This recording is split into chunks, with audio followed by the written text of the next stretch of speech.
একক সংখ্যাগরিষ্ঠতা হারাচ্ছে নরেন্দ্র মোদীর বিজেপি, আশাতীত ফল কংগ্রেস জোটের, নীতিশ নাইডুর হাতে সরকার গড়ার নাটাই। বেনজিরের আরও সম্পদের সন্ধান, তলবে সাড়া না দিলে পরবর্তী আইনি পদক্ষেপ, বলছে দুদক। চা শ্রমিকদের স্বার্থ রক্ষায় মালিকদের যত্নবান হওয়ার আহ্বান প্রধানমন্ত্রী, সুগন্ধি চা উৎপাদনের তাগিদ।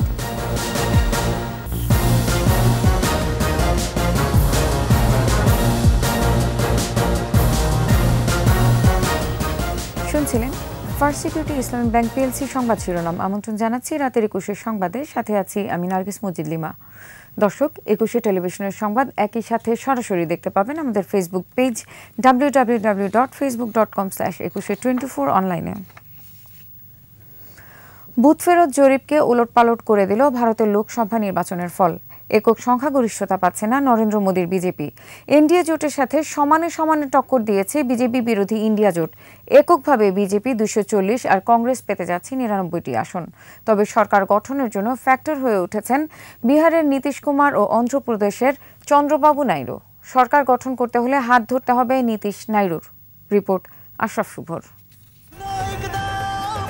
7 দফা ভোটের প্রচারের শুরু থেকেই এই স্লোগানে মাতে বিজেপি। বুথ ফেরত জরিপেও ছিল নরেন্দ্র মোদীর নেতৃত্বাধীন বিজেপির 350 বেশি আসনে জয়ের পূর্বাভাস। তবে ভোট গণনা শুরুর পর পাল্টে যায় হিসেব। একক সংখ্যাগরিষ্ঠতা হারানোর পথে মোদীর দল। বিজেপি 400 তো দূরে থাক, 250 ঘরও পার করতে পারে। বিজেপি জোটের সাথে হাড্ডাহাড্ডি লড়াই করছে কংগ্রেস নেতৃত্বাধীন ইন্ডিয়া জোট। 2014 সালের পর প্রথমবারের মতো আশার চেয়ে ভালো ফল করছে কংগ্রেস। 99টি আসনে এগিয়ে দলটি। পশ্চিমবঙ্গেও মিলছে না বুথ ফেরত জরিপের ফল, এগিয়ে মমতার তৃণমূল কংগ্রেস।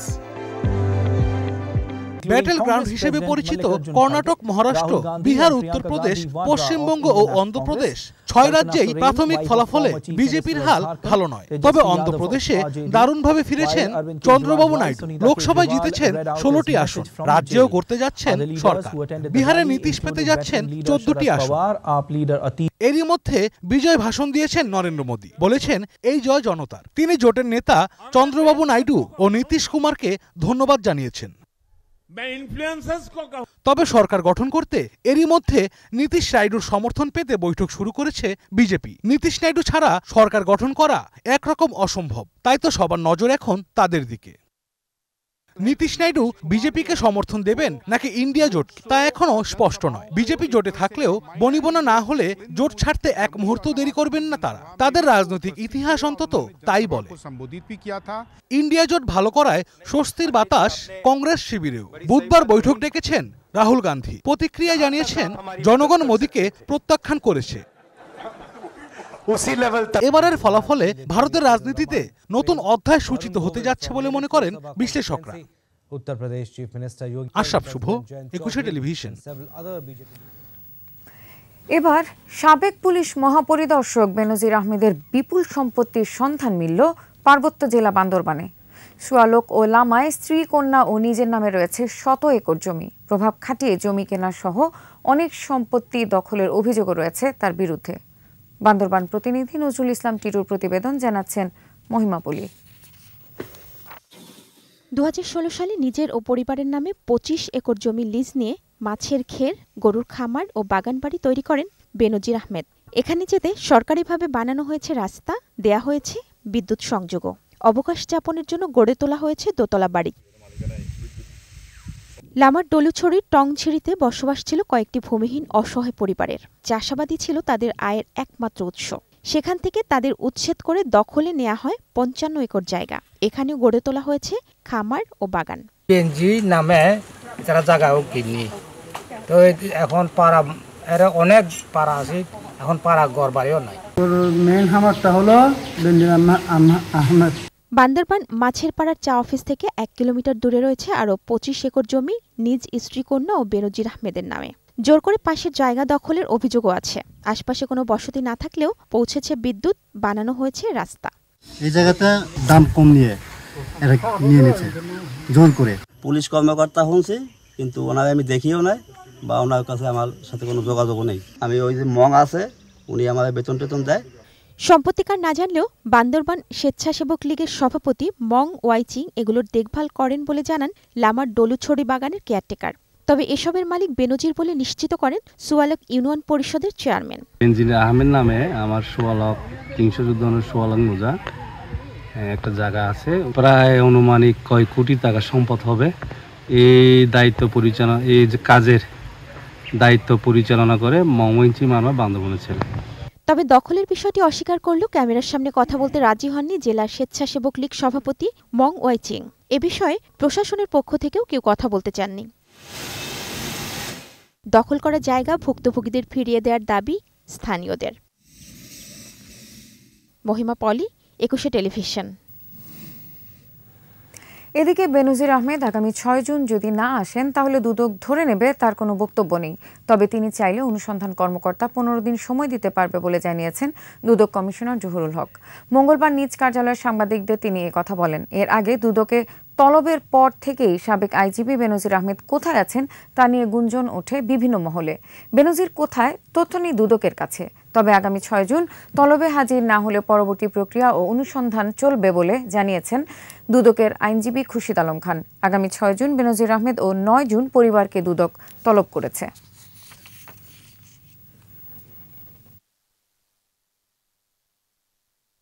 তার সুযোগ আছে, সে একবার সময় যেতে পারবে এবং কমিশন তাকে 15 দিন সময় দিতে পারবে। এই এখতিয়ার কমিশনের আছে। 15 দিন পরেও যদি সে না আসে তাহলে ধরে নিতে হবে তার কোনো বক্তব্য নাই। তখন রেকর্ডপত্র দেখে তার বিরুদ্ধে অভিযোগ প্রমাণিত হলে প্রমাণ হবে, প্রমাণিত না হলে অব্যাহতি পাবে। বেনজির ও আজিজ আওয়ামী লীগের কেউ নন। তাদের দুর্নীতির বিচারের সৎসাহস শেখ হাসিনার সরকারের আছে বলে মন্তব্য করেছেন আওয়ামী লীগের সাধারণ সম্পাদক ওবায়দুল কাদের। আওয়ামী লীগ শৃঙ্খলা ভঙ্গ করে কাউকে পুলিশ, সেনা, র্যাব বা প্রশাসনের বড় পদে বসায়নি। আর বিএনপি দুর্বৃত্তের জন্মদাতা বলেও অভিযোগ তোলেন তিনি। মাহমুদ হাসানের প্রতিবেদন।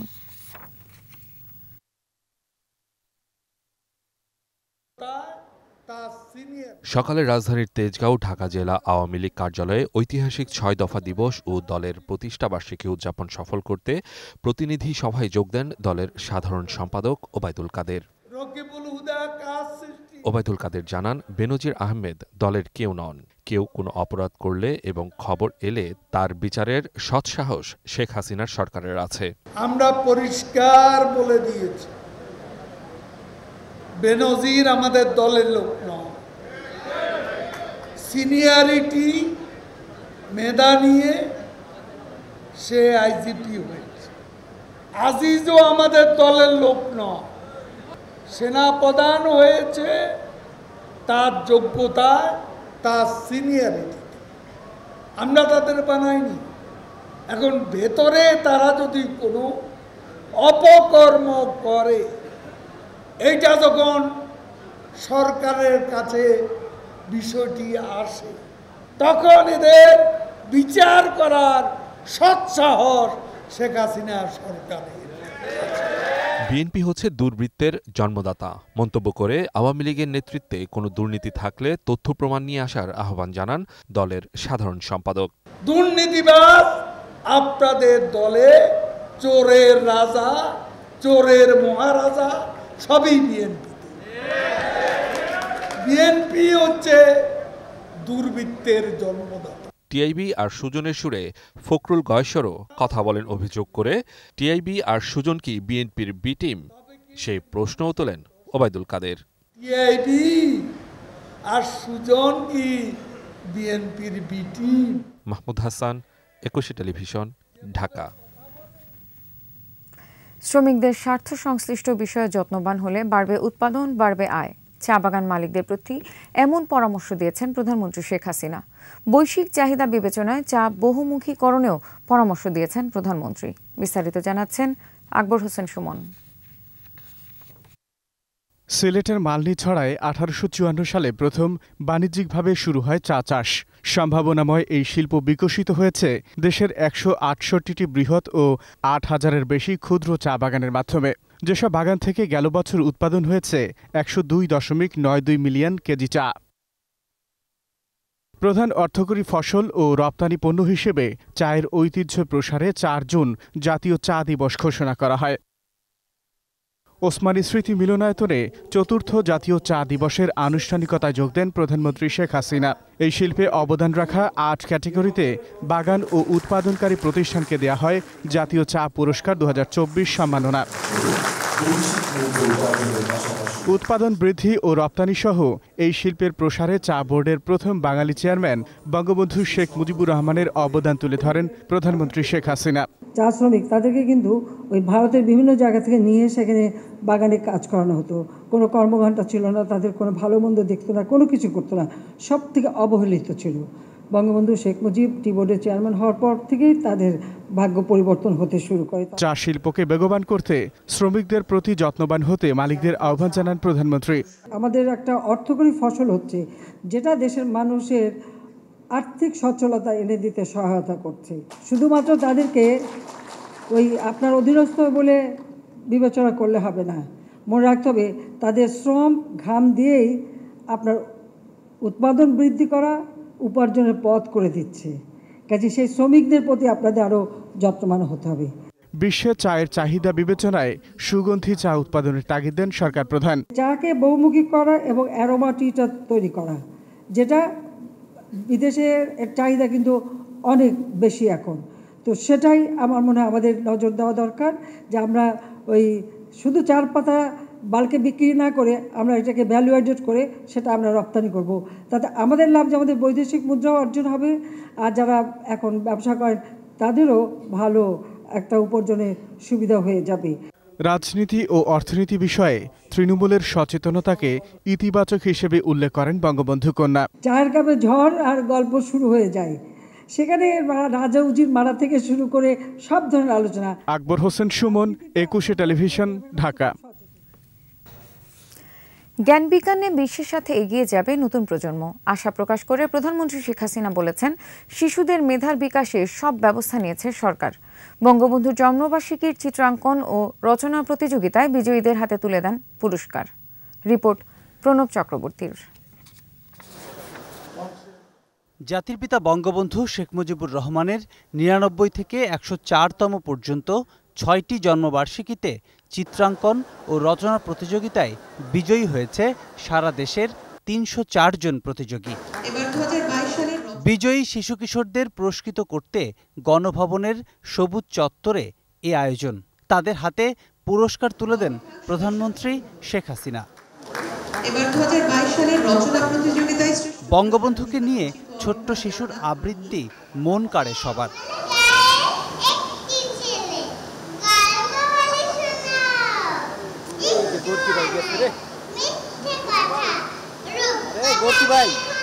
শিশুবান্ধব প্রধানমন্ত্রী আবেগ প্রকাশ করেন তার বক্তব্যে। যারা পুরস্কার পাচ্ছেন তাদের সবাইকে আন্তরিক অভিনন্দন জানাচ্ছি। তবে একটা দুঃখের কথা বলি, যে সবাইকে আমি হয়তো এভাবে হাতে তুলে দিতে পারছি না, কিন্তু আমার আকাঙ্ক্ষা আছে যে সবাইকে আমি যদি হাতে তুলে দিতে পারতাম, আমি বোধহয় সব থেকে খুশি হতাম। যত দূরেই থাকি না কেন, আমার এই ছোট্ট সোনামণিরা তার সবসময় তোমরা আছো আমরা অন্তরে। সরকার প্রধান বলেন, মেধার প্রয়োগে বিশ্বের সাথে শিশুদের এগিয়ে নিতে ব্যবস্থা নিয়েছে সরকার। বিশ্ব এগিয়ে যাচ্ছে প্রযুক্তির যুগে, আমাদের ছেলেমেয়েরা পিছিয়ে থাকবে না, তাদেরকেও সেইভাবে আধুনিক প্রযুক্তি জ্ঞান সম্পন্ন একটা জাতি হিসাবে গড়ে তুলব। আর ৪১-এর যে স্মার্ট বাংলাদেশ, তা আজকের যারা তরুণ এবং আজকের যারা শিশু, তারাই হবে ৪১-এর ভবিষ্যৎ কর্ণধার। আবদার মেটাতে শিশু কিশোরদের সাথে হাতও মেলান বঙ্গবন্ধু কন্যা। প্রণব চক্রবর্তী, ২১ টেলিভিশন, ঢাকা। ষষ্ঠ উপজেলা পরিষদ নির্বাচনের চতুর্থ ধাপের ভোট গ্রহণ কাল। এবার ৬০ উপজেলার মধ্যে ৬টিতে ইভিএমে ভোট নেওয়া হবে। এই ধাপে চেয়ারম্যান পদে ২৫১, ভাইস চেয়ারম্যান পদে ২৬৫ এবং সংরক্ষিত মহিলা ভাইস চেয়ারম্যান পদে ২০৫ জন প্রার্থী প্রতিদ্বন্দ্বিতা করছেন। সকাল থেকে ভোট কেন্দ্রগুলোতে নির্বাচনী সরঞ্জাম পাঠানো হয়।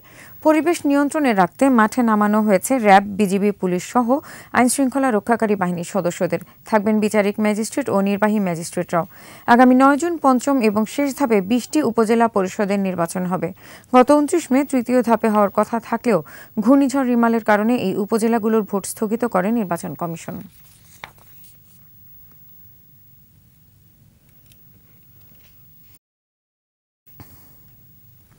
বৃষ্টি অব্যাহত থাকায় সিলেটে বন্যা পরিস্থিতির আরও অবনতি হয়েছে। প্লাবিত হয়েছে নতুন নতুন এলাকা, পানিবন্দী হাজার হাজার মানুষ। তবে নগরীতে পানি না বাড়লেও এখনও পানিবন্দী 20,000 বাসিন্দা।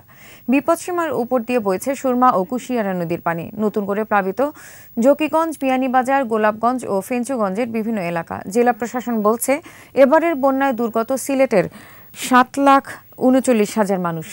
93টি ইউনিয়ন এবং পৌরসভার 835টি গ্রাম বন্যা কবলিত হয়েছে। 571টি আশ্রয় কেন্দ্রে দুর্গতদের বিশুদ্ধ পানি ও শুকনো খাবার দিচ্ছে জেলা প্রশাসন ও সিটি কর্পোরেশন।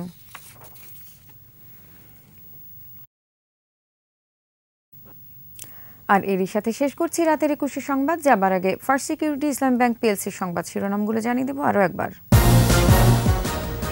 একক সংখ্যাগরিষ্ঠতা হারাচ্ছে নরেন্দ্র মোদীর বিজেপি। আশাতীত ফল কংগ্রেস জোটের, নীতিশ নাইডুর হাতে সরকার গড়ার নাটাই।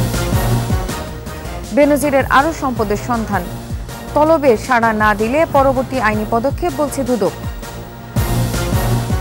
চা শ্রমিকদের স্বার্থ রক্ষায় মালিকদের যত্নবান হওয়ার আহ্বান প্রধানমন্ত্রীর। সুগন্ধি চা উৎপাদনের তাগিদ।